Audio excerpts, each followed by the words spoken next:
कि कोचिंग संस्थानों के लिए जो नई गाइडलाइन केंद्र सरकार द्वारा बनाई गई है या जो बनाई जा रही है, अगर वह लागू होती है तो कितना उससे फ़ायदा और कितना नुकसान होगा। क्योंकि उससे बताया जा रहा है कि अब जो 16 वर्ष से कम उम्र के छात्र छात्राएं को कोचिंग में नामांकन नहीं मिलेगा। अगर कोई कोचिंग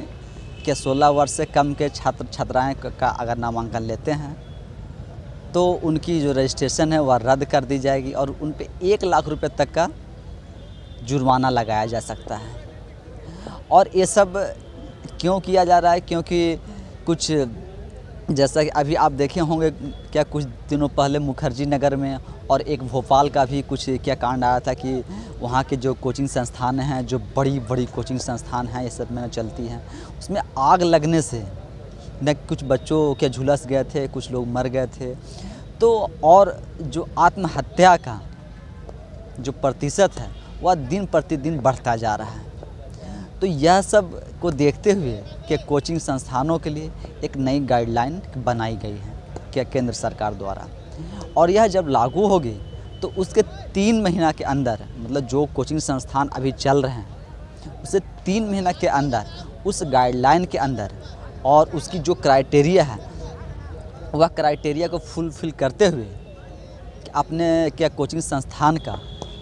रजिस्ट्रेशन करवाना होगा। और अगर वह रजिस्ट्रेशन नहीं करवाते हैं तो वह कोचिंग नहीं चला सकेंगे, और अगर वह के अवैध रूप से कोचिंग चलाते हुए पकड़े जाएंगे तो उन पे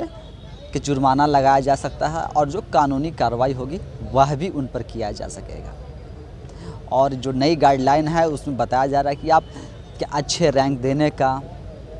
और अच्छे रैंक लाने का, और हमारे के कोचिंग से इतने अच्छे रैंक आते हैं, आप इस तरह के भ्रामक प्रचार आप विद्यार्थी के साथ जो हैं और उनके माता पिता के साथ भी आप ऐसा कुछ नहीं बता सकते हैं या आप ऐसा वादा नहीं कर सकते हैं कि आप अगर हमारे कोचिंग संस्थान में नामांकन लेते हैं, एडमिशन लेते हैं, तो आपके बच्चे के इतने % मार्क्स आ जाएंगे, इतनी उनकी मार्क्स आएगी, इतनी अच्छी उनकी पढ़ाई हो जाएगी, उन्हें इतना हम अच्छा कर देंगे। जो इस तरह के भ्रामक, जैसे कोई भी माता पिता जब अपने बच्चे को न किसी के कोचिंग में या इंस्टीट्यूट में जब दाखिला करवाने जाते हैं तो वहाँ जो उनके कर्मचारी बैठे हुए रहते हैं, जो रिसेप्शनिस्ट रहती है, जो रिसेप्शन पे लोग बैठे रहते हैं, वो सब पूरा ब्रेन वॉश करने का काम करते हैं। मतलब ब्रेन वॉश करके उस बच्चे को, मतलब वह चाहते हैं कि जो आ गया उसे हम वापस ना जाने दें और उसको हम पूरा ब्रेन वॉश करके उसे हम एडमिशन यहाँ अपने कोचिंग में क्या करवा ही दें। तो इस तरह से वह सब के बहुत चीज़ें बताते थे कि हमारे कोचिंग में इतने बच्चे पढ़ते हैं या हमारे कोचिंग में इस तरह से बच्चे पढ़ते हैं और उनको ऐसे पढ़ा करके इतना मार्क्स उनका आना अनिवार्य है, इतना हम टेस्ट ले करके ऐसे ऐसे करवा कर कुछ इस तरह से वह बता करके बोलते नहीं आपके बच्चे को तो इतना % मार्क्स आएंगे ही, इतना अंक आएगा ही, और जो पिछला हमारा रिकॉर्ड है वो आप देख सकते हैं कि हमारे यहाँ के बच्चे इतना इतना अंक तक लाए हैं, इतना सफलता लाए हैं। तो इस तरह से जो भ्रामक चीज़ें बताई जाती थी, ये सब भ्रम में आकर के बच्चे लोग उस संस्थान में एडमिशन ले लेते थे और इसका के खामियाजा यह होता था कि बच्चे मानसिक रूप से बहुत तनाव में आ जाते हैं कि हमें भी इतना मार्क्स लाना है, इतना पैसा कोचिंग संस्थान में लगे हैं, अगर हम कोचिंग से अगर अच्छे अंक नहीं ला पाते हैं, पास नहीं कर पाते हैं, तो जो माता पिता शायद कुछ कर्ज लेकर के जो हमें पढ़ा रहे हैं या किसी मुश्किल दौर से गुजर करके पैसे 2-4 रुपए जमा कर कर के जो दे रहे हैं, वह फिर हम अपने माता पिता को कैसे मुंह दिखाएंगे और क्या करेंगे। तो यह सब चीज़ों को देखते हुए केंद्र सरकार द्वारा के गाइडलाइन बनाया गया है। इस सुरक्षा जो मानक हैं वह अब कितना देते हैं, क्योंकि आप देखे होंगे कि हर एक मोहल्ले में, हर एक रोड पे कहीं भी कोई भी कोचिंग खोल दे रहा है, कोई भी कोचिंग चला रहा है। उनके ऊपर ना कोई गाइडलाइन थी, ना कुछ उनके लिए व्यवस्था था कि आप क्या क्या आपके कोचिंग में व्यवस्था होनी चाहिए, क्या क्या चीज़ नहीं होनी चाहिए, क्या अनिवार्य होने चाहिए क्या। लेकिन ये सब कुछ ना होते हुए भी कोचिंग संस्थान के धड़ल्ले से चल रहे थे और अभी भी चल रहे हैं। तो उन सब कोचिंग संस्थानों के लिए भी यह एक सबक होगा कि हम जो झूठे वादे करके, भ्रामक बातें कर करके और अच्छे से शायद शिक्षा ना दे पाने का, जो हम भ्रामक बातें फैला करके और सिर्फ अपना एक धंधा चला रहे थे, इस धंधे पर तो कि लगाम लग जाएगी और लगाम लगाने की कोशिश की जा रही है।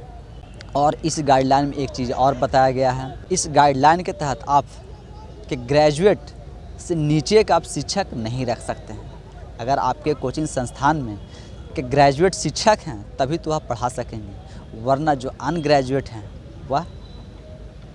शिक्षक के रूप में अपना सेवा नहीं दे पाएंगे। ये सब कोचिंग संस्थान करते क्या थे कि जो 12th पास रहते थे या अंडर ग्रेजुएट रहते थे, उन्हें कम पैसे में, चूँकि ये सब कम पैसे में उन्हें मिल जाते हैं, कम पैसे में दे करके और रख लेते थे। और एक खाना पूर्ति करने के लिए, बच्चों को पढ़ाने के लिए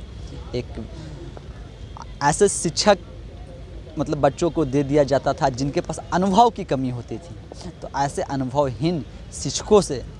जो बच्चे पढ़ते थे उनके मानसिक का जो दबाव होता था, ये सब बढ़ता जा रहा था। तो ये सब को देखते हुए केंद्र सरकार ने इन्हें जो नई गाइडलाइन बनाई है, उस गाइडलाइन के तहत इन्हें रजिस्ट्रेशन करवाना होगा। और इसके साथ ही ऐसा होता था कि जो बच्चे कोचिंग में पढ़ने जाते थे, लेकिन ठीक उन्हें जब वो 10 दिन पढ़े, 1 महीना पढ़े या बीच में ही उनको लगने लगा कि यह कोचिंग संस्थान जो है वह जो हमें बातें करके, जो प्रॉमिस करके जो हमें नामांकन करवाया गया था, जो हमें कह करके और बोल करके जो नामांकन करवाया गया था, वह सब सुविधाएं हमें नहीं मिल रही है। और इस कोचिंग से हम पढ़ करके शायद हम अच्छा करियर अपना ना बना पाएँ या हम अच्छे अंक ना ला पाएँ। तो उस समय वह चाहते हैं कि नहीं, हम इस कोचिंग को छोड़ करके ना किसी और कोचिंग में जाकर दाखिला लें या इस कोचिंग को हम बदल लें। वैसे में क्या होता था कि जो बच्चे फ़ी जमा कर देते थे, चूँकि बच्चे से फ़ी जो है वह एडवांस में ली जाती है, अब वह एडवांस फ़ी जो होता था वह कोचिंग संस्थान द्वारा वापस नहीं किए जाते थे। इससे भी बच्चों में एक दबाव बनता था और एक मानसिक जो पीड़ा होती थी उन्हें। तो अब इसके लिए भी ना गाइडलाइन के बनाया गया कि अगर बच्चे बीच में भी छोड़ करके जाना चाहते हैं तो उस अवधि तक का, मतलब जितना दिन वह पढ़ाई किए, जितना मंथ, जितना महीने तक वह बच्चा पढ़ाई किया हुआ है, उतनी उसकी फ़ी जो है वह काट करके, और जो बैलेंस, जो पैसा बचता है, जो फ़ी उनके एडवांस जमा है, वह उसे 10 दिन के अंदर उन्हें रिटर्न कर दिया जाए। तो ये एक तरफ से देखें तो यह एक अच्छी पहल है कि जो बच्चे बीच में क्या कोचिंग संस्थान छोड़ करके जाना चाहते थे या जाना चाहते हैं, वैसे लोगों को अपना एक आगे जाने का उनके लिए जो विकल्प है वह हमेशा खुला रहेगा कि आप जब तक पढ़ रहे हैं तब तक आपकी फ़ी लगेगी। जिस दिन से आप कोचिंग संस्थान छोड़ देंगे, जिस दिन से आप कोचिंग संस्थान को छोड़ कर जाना चाहेंगे, उस दिन से आपकी जो फ़ी है वह वापस कर दी जाएगी, और वह भी 10 दिनों के अंदर। लेकिन जो यह गाइडलाइन बनाई गई है या बनाई जा रही है, या जब से लागू होता है, जो केंद्र सरकार इसे गाइडलाइन बना रही है, केंद्र सरकार का कहना है कि इसमें जो देख रेख जो होगा वह राज्य सरकार पे डिपेंड करता है कि राज्य सरकार इसे कितने कड़ी तरीके से फॉलो करवाती है और लागू करती है। और इस पे जो कानूनी कार्रवाई करने का और जो कानूनी विकल्प होगा, वह भी जो कानूनी विकल्प का अधिकार जो होगा वह भी राज्य सरकार के पास ही होगा। राज्य सरकार उस पर क्या कानूनी कार्रवाई करने के लिए और उस पर एक्शन लेने के लिए बिल्कुल फ्री है। तो आप देखना होगा कि ये जो गाइडलाइन बन रहा है कोचिंग संस्थानों के लिए, और 16 वर्ष से कम उम्र के जो बच्चे हैं वह कोचिंग नहीं ले पाएंगे। इससे एक फ़ायदा और यह भी होगा कि जो बच्चे स्कूल में पढ़ रहे हैं उन्हें स्कूल की शिक्षा पे ज़्यादा ध्यान देना होगा। और होता क्या था कि बच्चे जो स्कूल में शिक्षक पढ़ाते हैं वह स्कूल में तो अच्छे से नहीं पढ़ाते थे, और वो वही सब बच्चों को अपने घर में, अपने कोचिंग में आने के लिए सजेस्ट करते थे कि आपको यहाँ सिर्फ स्कूल की पढ़ाई से, स्कूल की क्लास से आपकी परीक्षा या आप अच्छे अंक क्या नहीं ला पाएंगे। इसके लिए आप इस कोचिंग को ज्वाइन कर लीजिए, इस ट्यूशन को आप ज्वाइन कर लीजिए, इस संस्थान को आप ज्वाइन कर लीजिए। यहाँ अच्छी से पढ़ाई की जाती है, यहाँ अच्छे टीचर हैं, अच्छे शिक्षक हैं, आप अच्छे अंक ला सकते हैं। तो जो शिक्षक इस तरह के जो सजेशन देते थे अपने क्या स्टूडेंट को, अपने विद्यार्थियों को, तो अब वह भी नहीं दे पाएंगे, क्योंकि 16 वर्ष से कम उम्र के बच्चों को वह अपने कोचिंग में नहीं ले पाएंगे। तो अब स्कूलों की जो जिम्मेवारी है वह और भी ज़्यादा बढ़ने जा रही है और बढ़ जाएगी कि अब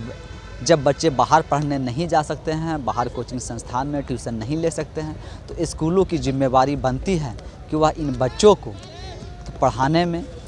पूरी ईमानदारी से और जो उनका अपना वर्कफोलियो है वह अच्छे से निभाए। और बच्चे भी अगर स्कूल से पढ़ कर के निकलते हैं तो एक जो अलग से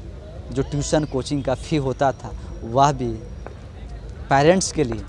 एक राहत भरी खबर होगी। लेकिन देखना होगा जो गाइडलाइन बन रहे हैं इसे कितना कड़ी तरीके से लागू किया जाता है और इस पर अमल किया जाएगा।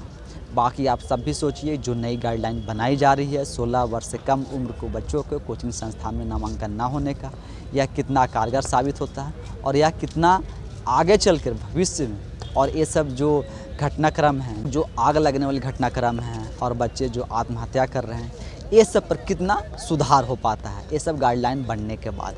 इसके बाद आप भी देखिए और समझिए। धन्यवाद।